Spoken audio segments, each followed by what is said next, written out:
Now, the 7 billionth person in the world will be born on Monday next week, according to the UN. The total's been increasing at a rate of about 80 million a year. We've been reporting this week on some of the implications in Africa, but it's not just the developing world that's increasing in size. Figures published today show our population is rising faster than at any time for almost half a century. The total will reach 70 million within the next 16 years. But it's the detail that's truly startling. 47% of the projected rise, that's 5.1 million, will be due to immigration. The other 53%, 5.8 million, will be so-called natural increase, the difference between births and deaths. Much of that is due to a leap in the number of children born to migrant mothers. Katrine Nye has spent 3 days on a maternity ward in Leicester for the benefit of Newsnight.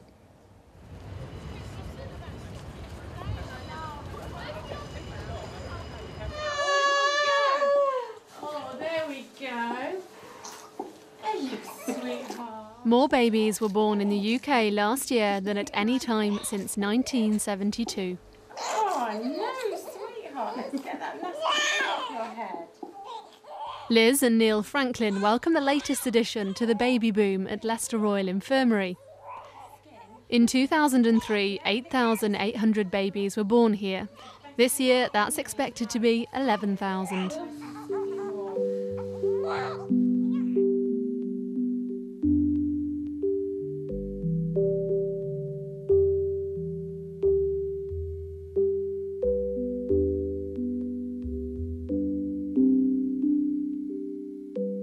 Did you know about this little baby boom that you're having? Did you know it was coming? No, we didn't. The national statistics weren't indicating quite the increase that we've seen over the last couple of years.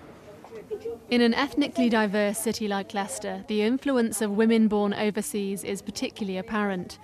45% of women having babies here were born outside the UK. Across England and Wales, that's 25%. Midwives say they're having to adapt, as well as increase capacity. We knew twins, but we didn't know the sex at that time. Sandra's just had twins, Elijah and Alicia. She and Dad Patrick met as teenagers in the Congo. They fled separately and chanced upon one another again in a Leicester church. Patrick works as a bus driver, and they have one boy already, Baraka. And what did you think when you found out you were having twins? She called me, she said, "You know what? It's twins." And I screamed, "God, I'm going to die this time. That's the end of me. And no more sex."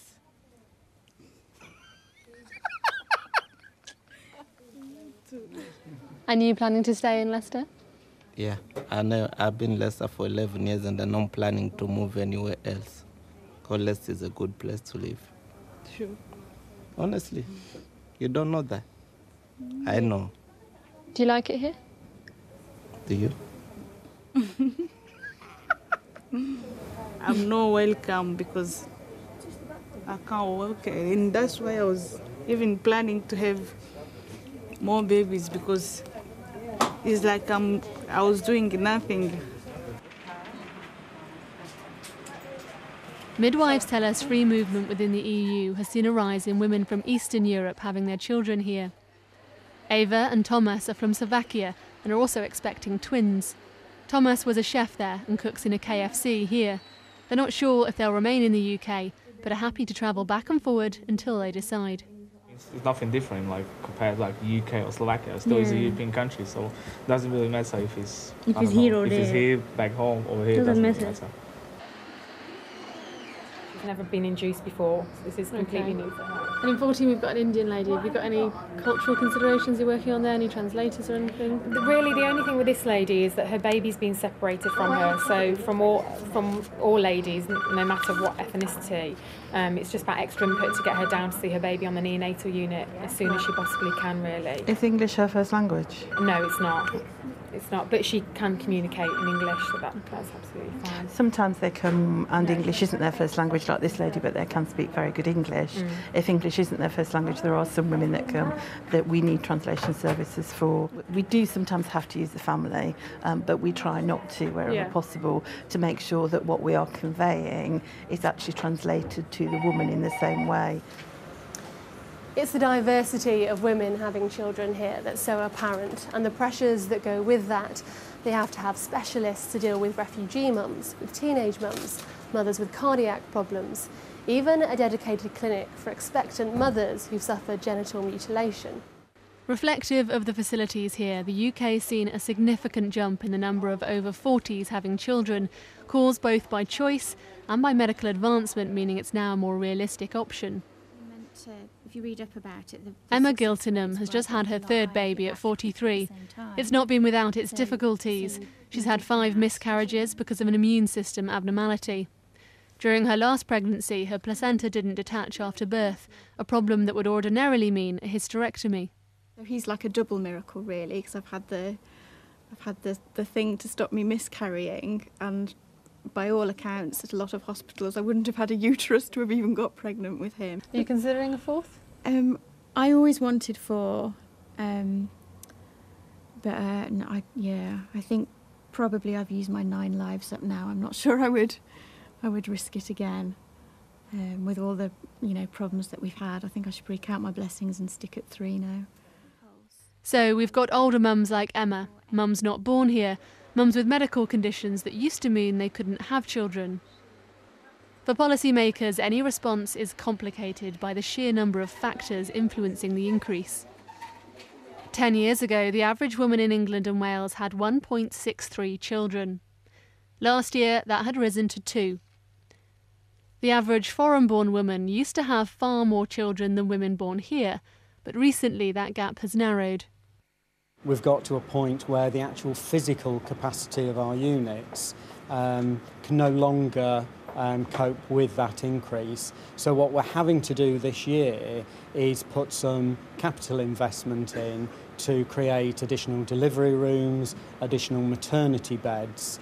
Then we're talking 50 additional midwives. And this is when other places are having to see cutbacks, you're having to increase spending here.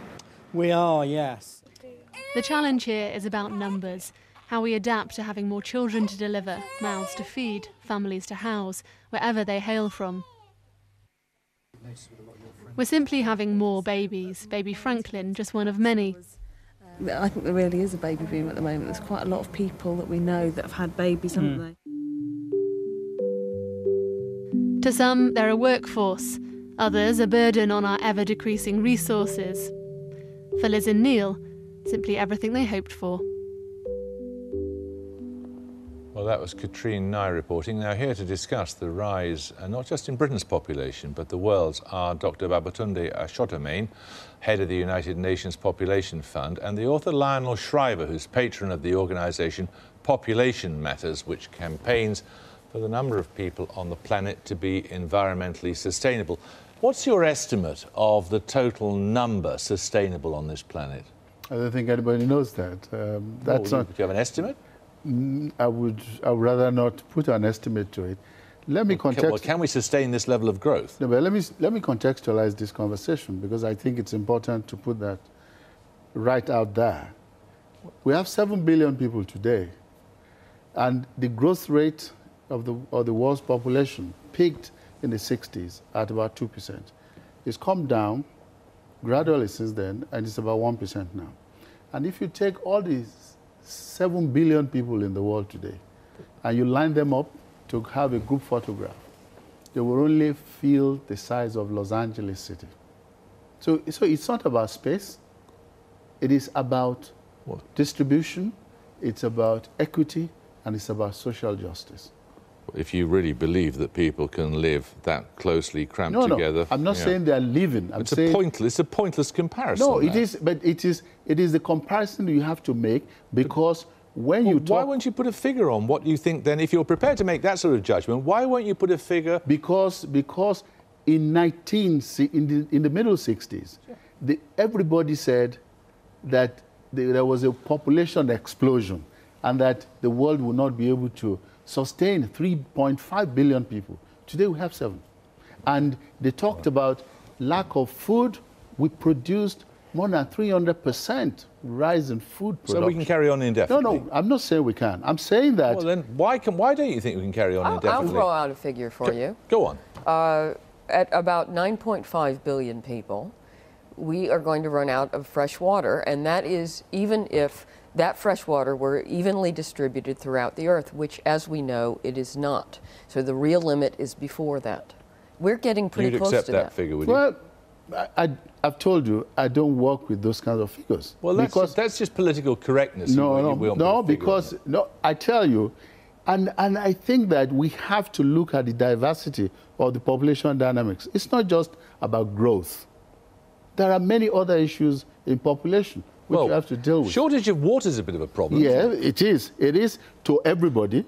But the context I want us to look at is that there's growth in some places, there's shrinking in some places, and there are issues around urbanization in some places. Right. On one point, I would agree with you, and that is that I think that all this last week I've seen news programs keep asking the question, how many people can the Earth support? Ultimately, that is the wrong question. It's not a question of absolute capacity. It's a question of what number is optimal. What is a good future for the human race? If we allow our numbers to multiply up to the UN top projection, which is 16 billion, what's life like for those people? That's the proper question to ask. And if that life is not the kind of life that we want to live, if it's on the edge of the ability to feed people, then maybe we should take some action now. What would you propose? I feel that population organizations and government funding has got distracted in the last 20 years. It's gone very PC. The emphasis has been on improving women's rights, which is good in itself, right? But and that's supposed to have this knock-on effect. They tend to have fewer children, don't yes, they? That's correct. Educated women have fewer children. Yes. Yes. Yeah, but what that's the evidence that we have. Yes, but once you empower women, you educate them, they make choices which are different and which tends to ensure that you have less babies, better quality of life. And we have examples. We're on the same page. Brazil is a very good example. Yes. Absolutely. No, I completely agree with you. But I'm just saying one of the things that helps women is just having birth control. And that's what I mean that population organizations and government policy has to focus a little more on the nitty-gritty of just making sure that people who don't have access to family planning have it. And You're presumably in favor of that in the Population Fund, aren't you? I have. But I want to state it differently, because the issue of being able to access also has issues around women's status and the issue of freedom. You know, we can talk about that in London. When you do have family planning clinics everywhere, and people have a right to walk into places and get it. But you'd be in favor of them being able to anywhere in the world, wouldn't you? Right, but then it has to be in the context of the culture and the place you are working. I mean, crying out loud, there are places in the world you cannot even set up these things without breaking some barriers and working with them. So what I'm saying is that when a young girl of 12 or 13 or 15 is married off, she has no voice. So trying to provide family planning in some distant clinic to her is not going to make a difference in her life. You two are saying very similar things here about empowering women, but do you think there are sanctions that ought to be taken beyond that? I'm not... One-child policies? I don't believe that coercion is necessary, and unless you have a really oppressive government, it's not going to be effective.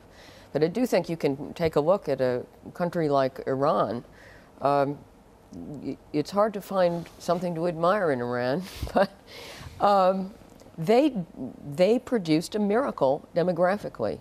In the 80s, they reversed what had been an official pro-natalist policy and decided they really wanted to bring it down. At that time, the total fertility rate per woman was 7.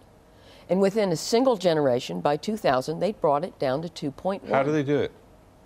It was a combination of changing the rhetoric, changing the religious policy, so there was a cultural element, but it was also very practical. They put clinics everywhere, including in the rural countryside and not just in the cities. And between those two policies, they made history demographically. We're saying the same thing. If, in fact, you didn't go past the mullahs in Iran, you would not have that. So there is a context-specific intervention in Iran that worked. So if you are going to do it anywhere else, you need to put that context in place. That's the point I'm making. And that's empowering them to be able to access what they need to access. Now, you said it, and it is absolutely correct. And the only sustainable human intervention that I know that works and works magic is educate girls, give them what they need, make it available. And give them contraception. Yes, I know.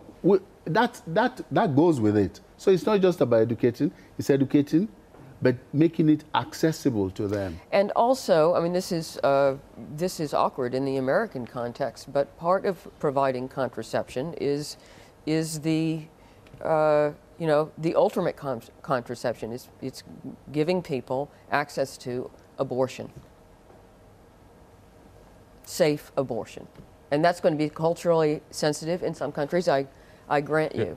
But that became a big problem with availability of abortion too. In places where it is legal. There are countries where it is legal, it should be available safely. I mean, look what happened with the Bush administration. They cut way back on funding for population because the stipulation was that the organization to which you gave funding could not even advise on abortion, much less provide it. Unfortunately, we've got a senior man in the White House. Quickly. Yeah, there's one point that has to be made. Quickly. And that is that reproductive health has to be provided, to build women's rights, because it's not just about contraception, it's also about prevention of HIV transmission and several things. Sure. So right. It is not just contraception, it is a whole package of sexual services. health. Thank you both very much. Now on tomorrow night's programme, Justin Rowlett has been investigating some unlikely solutions to the growing demand on the planet's resources. With the world population about to hit 7 billion, is it time we all started eating these?